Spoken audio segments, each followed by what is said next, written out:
Welcome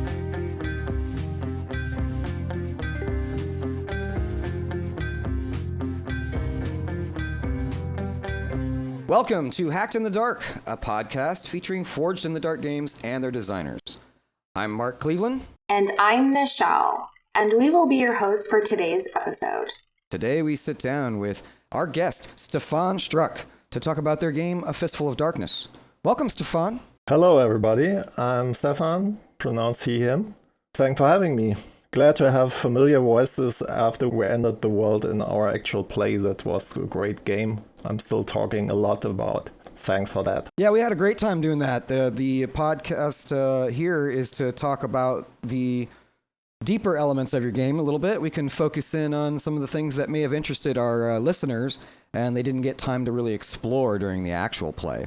I'd like to start a little bit with some of your origin story to kind of introduce our listeners to who you are. So could you tell us what got you into design? Yeah, I started role-playing games in the, I think, early 80s with friends from school. And here I'm living in Germany, so we just had the problem to access the cool stuff. So we had some German role-playing games and a little bit of access to D&D and stuff like that. But it was hard to get by and not cheap. So we have to make our own rules or fill the gaps. So if your friend has a game master guide or stuff like that, and there's only one game master guide for 5 people, so you just have to make your own rules. And this was a wild time. And about design, I do not see myself as a game designer. What? Yeah, all my friends are telling me that's not true, but I insist. So I'm more a collector of good ideas, and I'm totally happy if some of these collected stuff is clicking together to make a whole thing. Yeah, it's clicking. I'm looking at the itch right now. The art looks great. You know, you've managed to put together a great layout for this book. You know, I wouldn't put yourself down any. Yeah, thanks. Because this is stuff I like. I just like to learn new stuff, and I like to do the art for this and layout and. So I'm doing that all mainly by myself with a little help from friends. So writing a game takes some time, but in the end, it's my game. So I don't have to compromise on it, and all the faults are mine, so I feel very responsible for that. Well, I love your responsibility for that, but yeah, it's great to see that you're able to put this together, and we had such a good time with it on the stream. Especially the artwork that was shown on the stream and whatnot was absolutely beautiful, like the Roll20 assets and everything that we got to play with. And that kind of ties into our next point. How were you introduced to Blades in the Dark? Yeah, this is quite interesting because at this time I came in quickly after the Kickstarter, I think. I missed the Kickstarter, which is a pity, but I missed it, and I saw John's art on, I think it was the Drive-Thru RPG newsletter on the Quick Start Early Access material. Mm-hmm. I had looked it up. It was version 5, so pretty early access. And I just saw the art and saw the heist theme, and it was just, I was thinking, so we played lots of Shadowrun in the past, and it was okay, but it was not that good. And I thought John's game, and it was just as our Shadowrun games should be. So this was great inspiration. Yeah.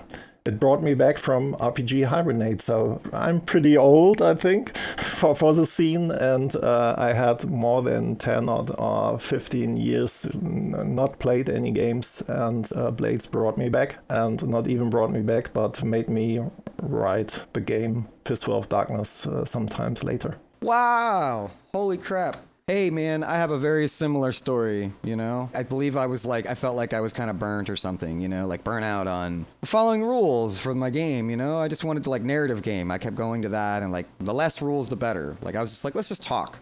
You know? And I just got to this point where I was like, I don't even want dice now. That's like complicated. And then like I saw Blades and I went, oh, that looks fun. Yeah. To play as a game. And yeah, just like you, I came in just after everything had finalized that they were definitely going to make the game. And I got in on the backer kit, though. I managed to get in on that because I think I threw my name on the list or something. Yeah, I missed that myself. But it was right when the special edition came out, and it was still available on the website. And so I snagged it. Yeah, I got one. I have one too. So maybe you recall the Bloodletters episode where Sean is talking about a guy who's tucking up to him to make the special edition available again. So that was me. So. Well, tell us about Fistful of Darkness. What exactly the pitch of it is, and how does your game model that pitch? Yeah, Fistful of Darkness is in its core a Weird West game. And it has a subtitle, it's gunslinging and humanity versus impending doom coming from demon-infested minds. So maybe a little bit long for a catchy subtitle. But what I wanted was all these Wild West, Old West, Weird West tropes and a little bit of word ending, doom and demons and stuff like that. Yeah, I think I'm too much child of the 80s not to have themes like us versus them and stuff like that. So greed and where can it lead to and stuff like that. Yeah, it's a post-apocalyptic Weird Wild West, which is like kind of a mouthful, but it's just a lot of things that should have been together a while ago, I think.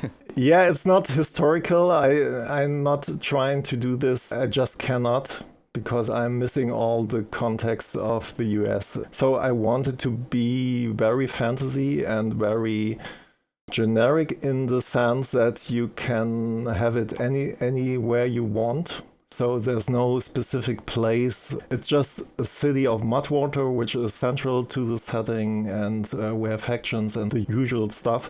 But it's not that you have to play it a certain way to get the most of the game. Yeah, that was a very interesting thing because it's only the second game that I've played that has an end game to it. Death Wish being the first one that I've played. That was also posted on the Hacked in the Dark stream. So it was very interesting to see that mechanic be worked into a Forged in the Dark game system, because I've never had any interaction with it before.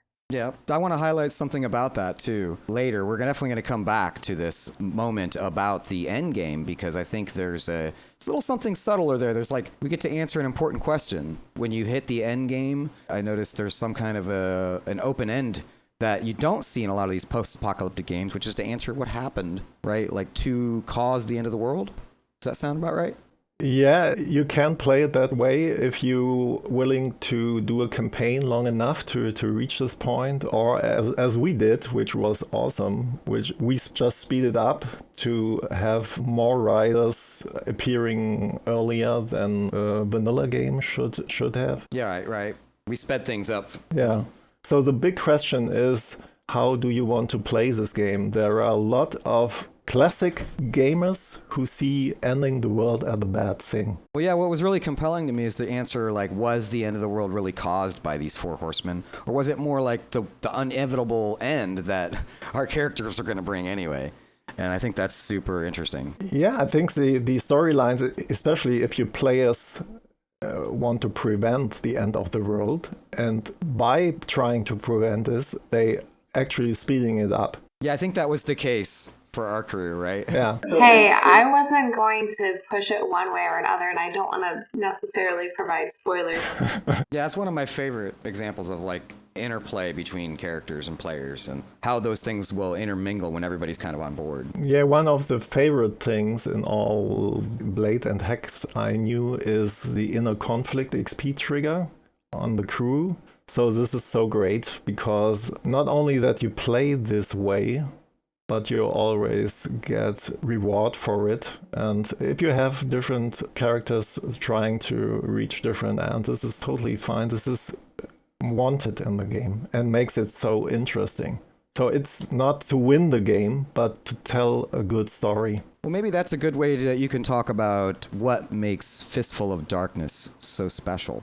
I realized, there's a body of fiction that you've gathered through your head that's different from what we get over here, and I think that will set your game apart a little bit. Yeah, so maybe it's time to make a short confession to all the Deadlands fans out there. So, so the big story is I never played Deadlands and I never read it. I read it afterwards, after I wrote Fistful of Darkness. So what made this game happen was actually a game of Shadows of Brimstone, which is a board game. A friend of mine bought it and asked us to play. And we had really fun playing this game. It's a dungeon crawler style, Weird West. They even have a downtime.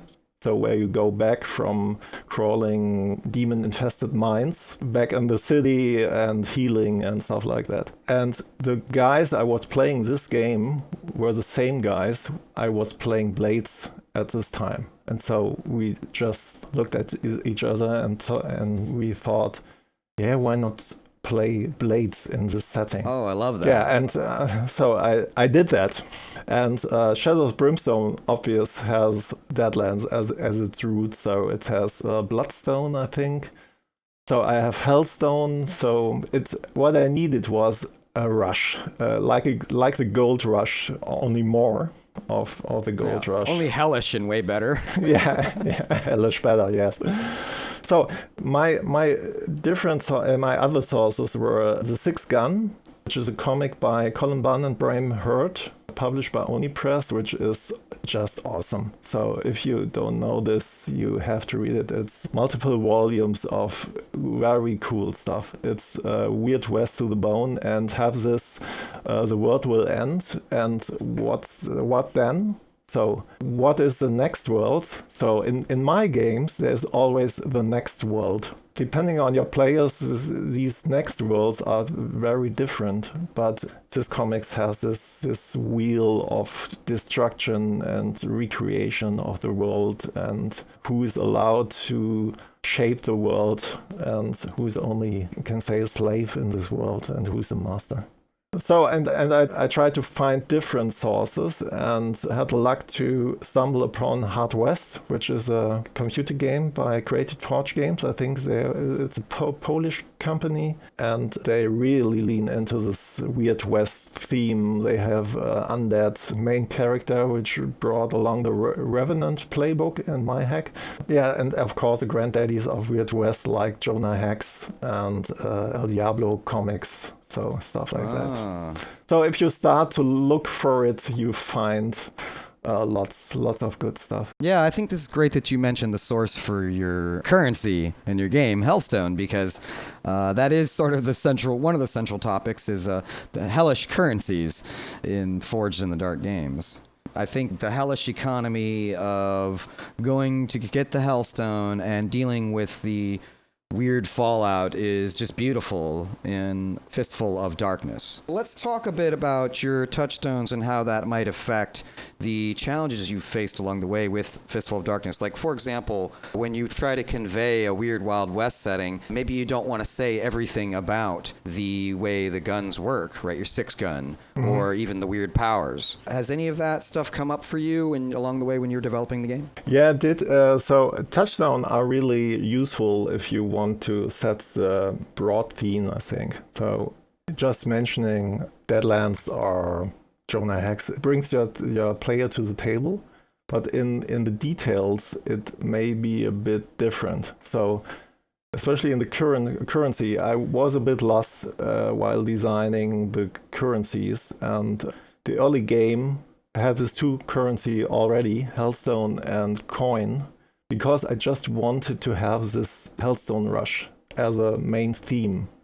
I did not have Doom at this point. It was an early alpha version. I still had heat as some kind of trouble, not necessarily from the lore, but from the other factions in Mudwater, and it was very unspecific. And then I got a great advice from Sean Nittner, who I wrote an email to, and he asked, why are there two currencies? Yeah, right, a good question. Yeah, it sounded like Kanon. He said there are no two currencies in Forge in the Dark game.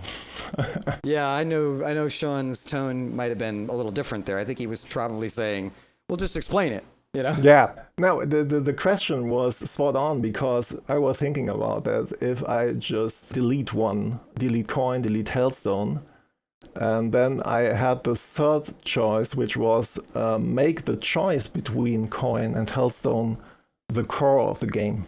So you already in session 0, you already have to choose as a crew or posse, as it's called in Fistful of Darkness. Do you want to have 2 coin, which is totally fine, or do you want to have 2 hellstone, which is double the worth of coins, so 4 coin. But if you take the 2 hellstone, you get 2 doom right from the start. So you have, I hope you have inner conflict right from session 0 baked into it. So I think this was a great moment to give this game a center to design all the other stuff around. Yeah, that's great. The economy itself is one of the things I really wanted to focus in on because I think having multiple currencies is important. You know, it does split kind of the efforts of the players in a way that you don't see from Blades in the Dark, vanilla. Yeah. So one of the big questions in the game is, okay, you want to buy something. How do you pay? Do you give him a coin or do you pay with hellstone? What are the implications of that? So is he annoyed because he don't like hellstone? Is he amused? Is he delighted because he may be a mad scientist waiting for hellstone to fire up his engines, stuff like that?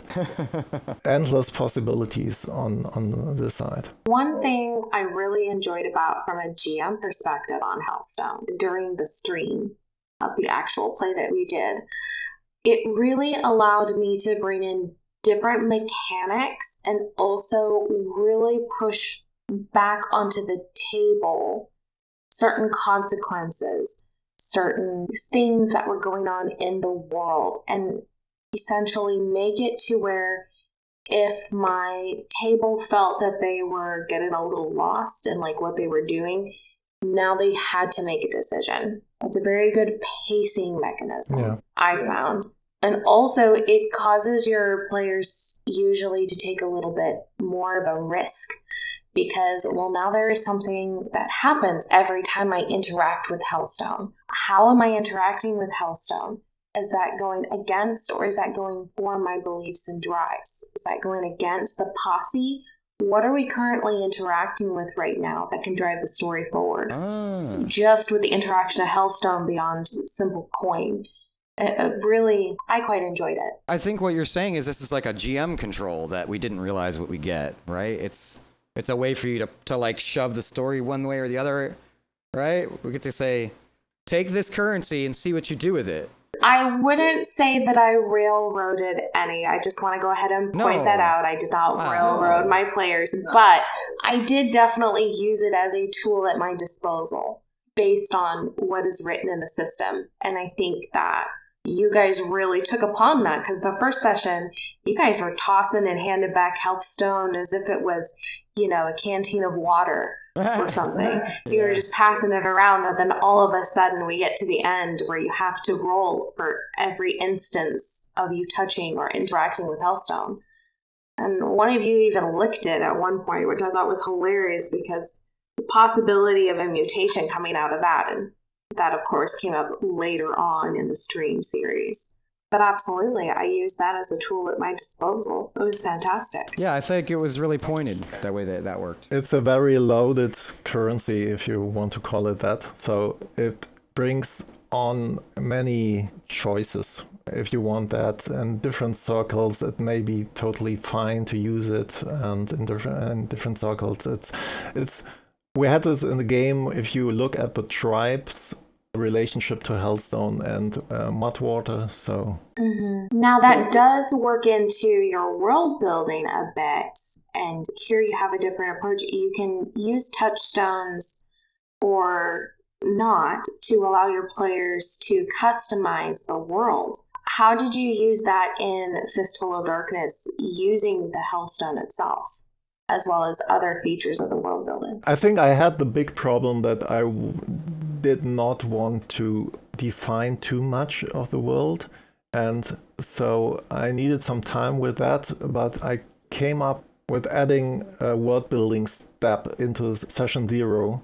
And so the players could bring all their touchstones to the table, not only the usual Clint Eastwood or John Wayne or Jonah Hex or other one. So you can bring other aspects of the touchstone as well, especially the customizing of mud water, which buildings are there, so you can play that, or you NPCs or places. So we start with an empty map, and then we taking turns, and everybody can place a location on the map and share some rumors the players heard about that place. And so you have a very distinctive feel what the players want.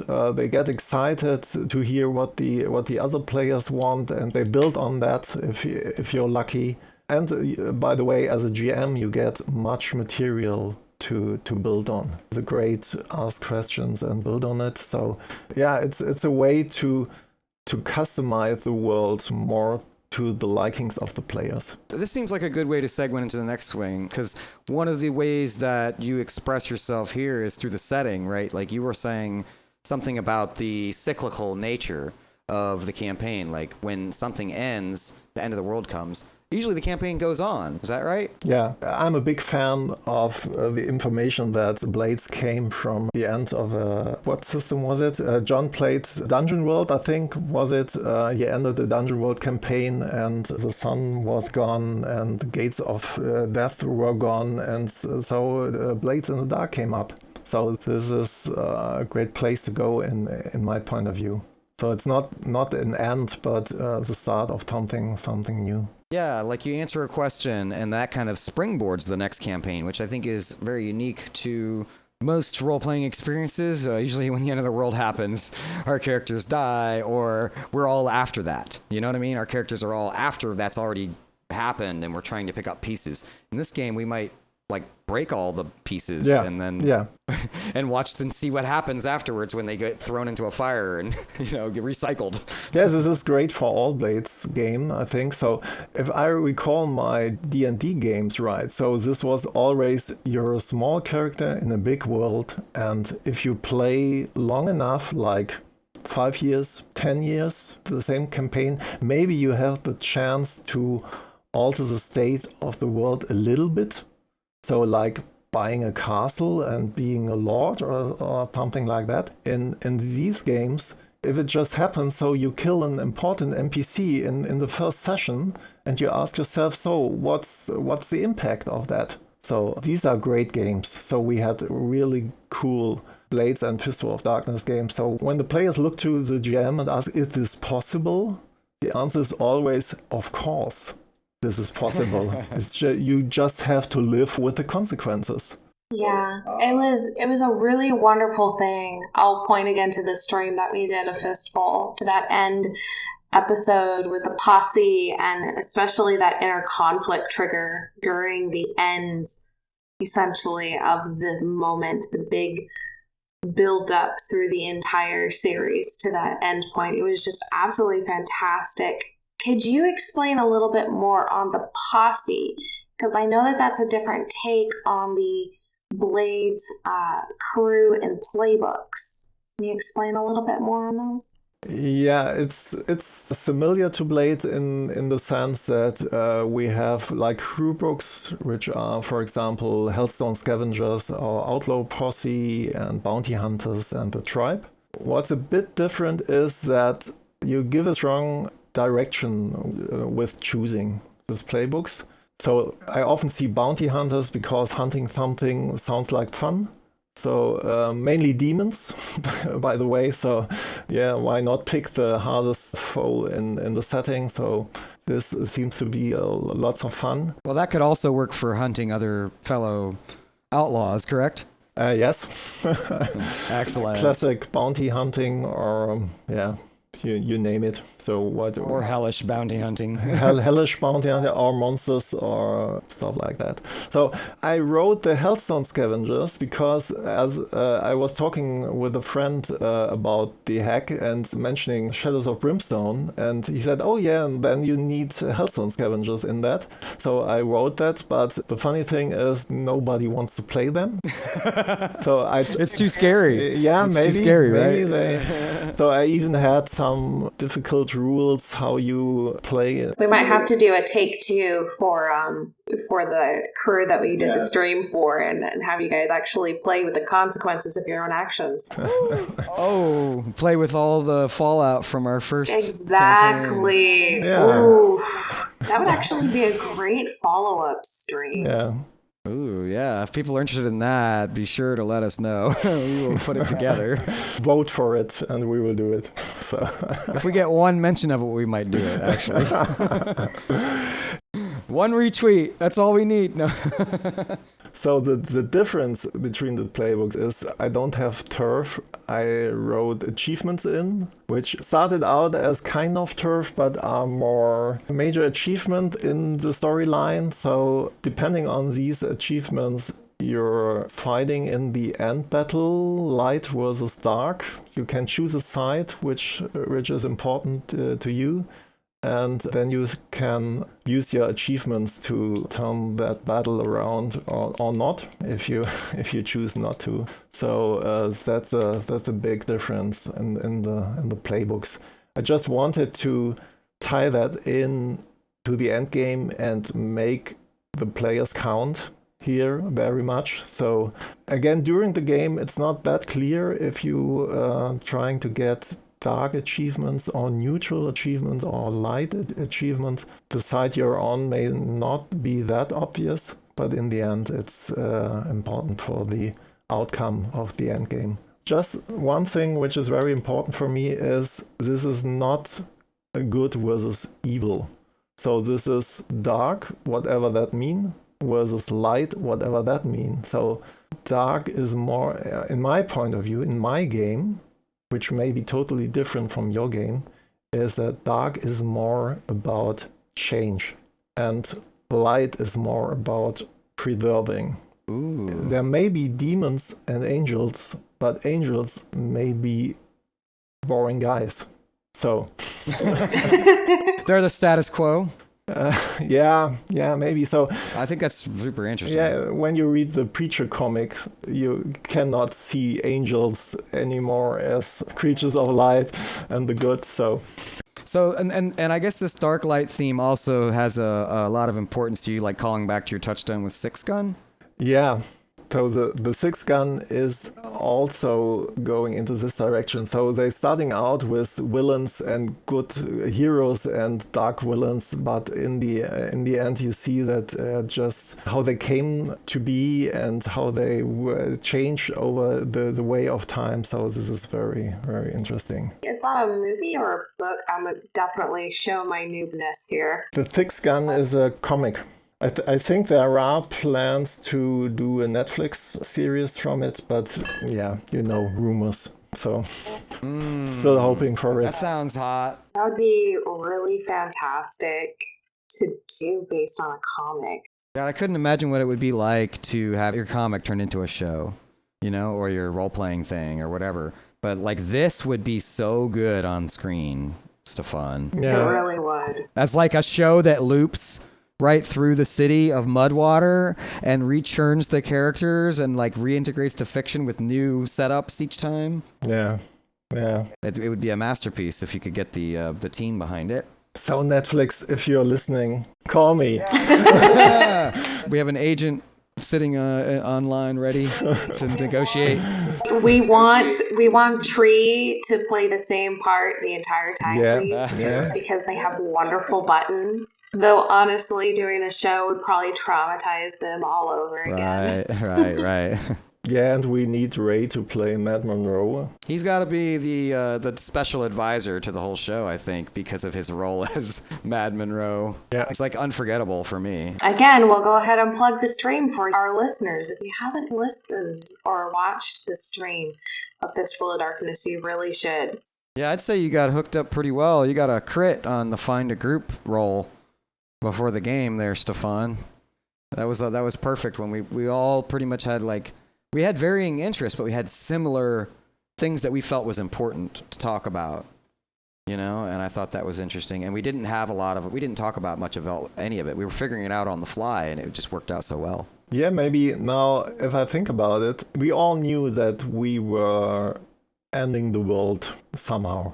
So maybe this is a good information to have for all the players, that in the end you will have this big decision in front of you. So this will not only, okay, the status quo, yes, we will try to reach tier 4 someday, or we will take our revenge or stuff like that. So it's just that everybody knew in the end there will be a big question and which side I am on. It may be not conscious decisions, but especially my character Ezra was always thinking, what will he do when the end of the world came? Is it a solution or a problem? And I think maybe this is a good thing that the game ties it together. Yeah, that was a question for my characters, what they're going to do. I invented, my own reasons, basically. I threw in some turmoil where I was like, oh, the brother, something weird happened with the brother. And my character's brother, having been possibly dead or passed on, they believed that they were there in the beyond waiting for them. Maybe they could get them back. And so the end of the world was worth bringing about for them, but they weren't sure they were going to do it. Because here they were making these connections with these other people that were actually bringing them out of the negativity of being tied up in this brother thing. So it was almost like a race against time, an emotional clock. I had a clock on my page that was ticking down. Yeah. It was if when you run out of time, they're going to just throw all of the cares out the window. But there's another clock going that's filling of the friendship meter or the give a care meter for the world. And your characters were all ticking that for them. And that was interesting for me because I didn't expect that going in. I thought it was going to have a singular motive. And then that all just kind of got forced by the Hearthstone and by our great GM doing everything so well, masterfully weaving everything together. What? You turned from a flat character into a round character? Yeah, you could. It was like that Simpsons episode where you could see the back of Homer and see the shoulders and some 3D thing. They're in the 3D world. And then I got sucked into the portal, at the end of the episode, where I'm trying to crawl out of the 3D matrix whirlpool that's forming, and I fell right in. It was great. Yeah, I think Nychelle did a great job tying all these personal stories together and pointing them to the big question: how will you react? Is there a solution to this mess? And if there is a solution, are you willing to do it? What you think is the solution? It's very It was not an easy question for any of you to answer. And I think that makes a wonderful game when the world building and the different aspects of the world come together into such harmony with a table and a crew and the agendas to such a beautiful ending of, oh my gosh, I answered the question and it wasn't what I was expecting I would answer it as. It's a wonderful thing to see. It's also a wonderful thing to be able to partake in. And that's the wonderful thing about Fistful of Darkness. If you want to focus on the factions and the social aspect, you have the posse and their interactions. You have the different factions and Mudwater. And depending on how your table puts it up, you can very well just work within that own framework. Or you can bring in other aspects, such as the Four Horsemen and more Hearthstone and the Great Burning Beyond.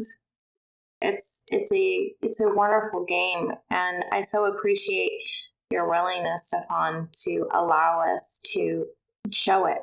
Yeah, that was a nice thing. Yeah, no problem at all, because it was the first opportunity to play my game.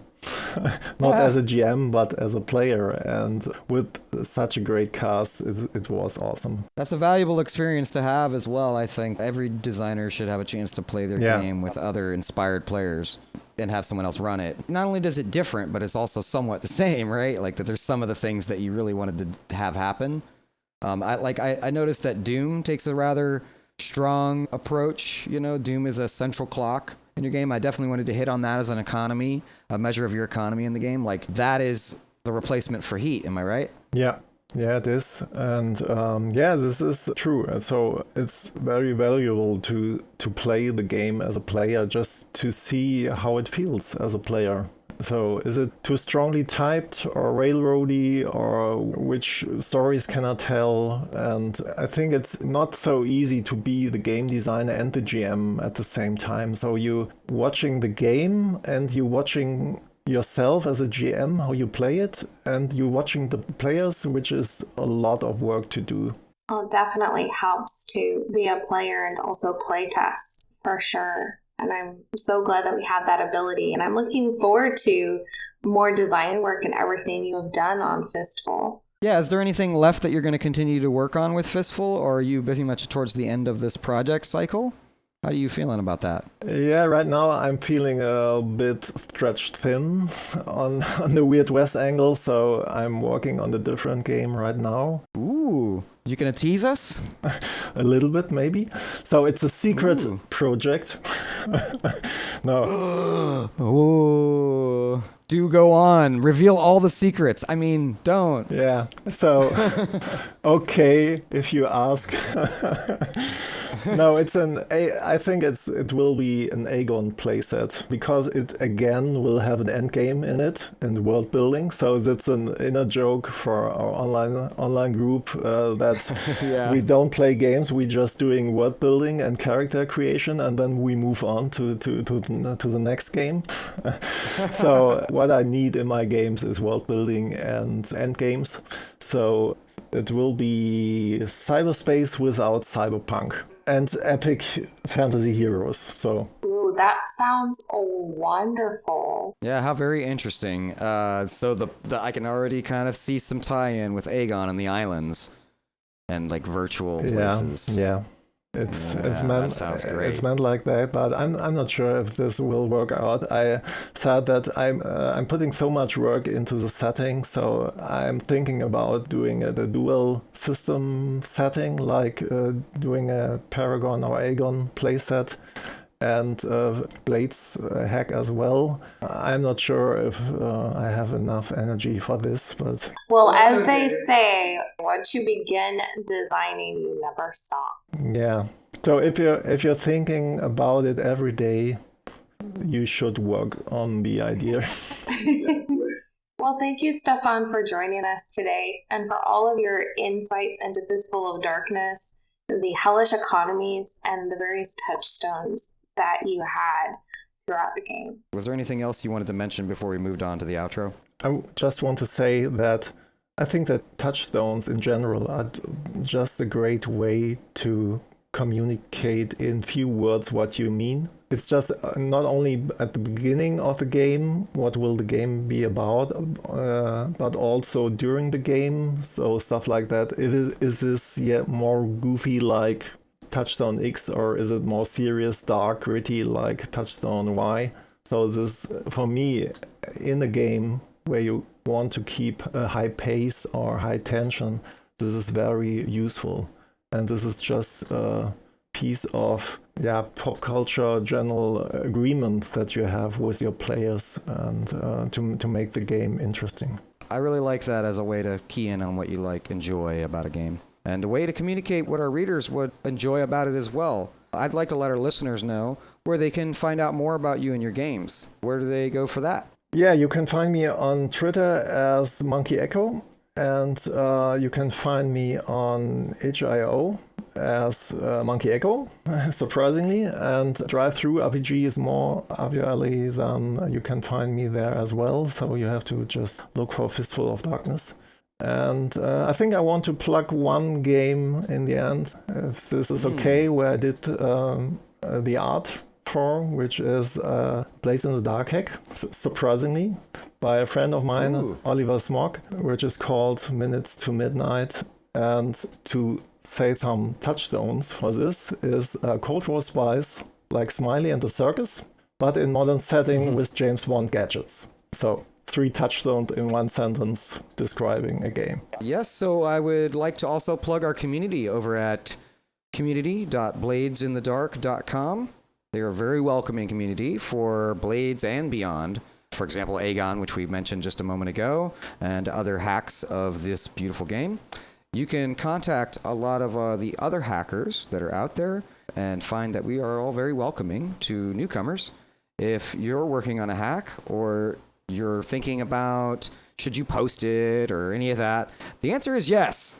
You definitely should. Yes, do it. And you'll probably hear from all 3 of us in the server when you do. Yeah. Yeah, Nychelle, Stefan, and myself, we all are pretty active over there in the Hack Talk channel. It's a great way if you are asking mechanical questions or needing a sounding board.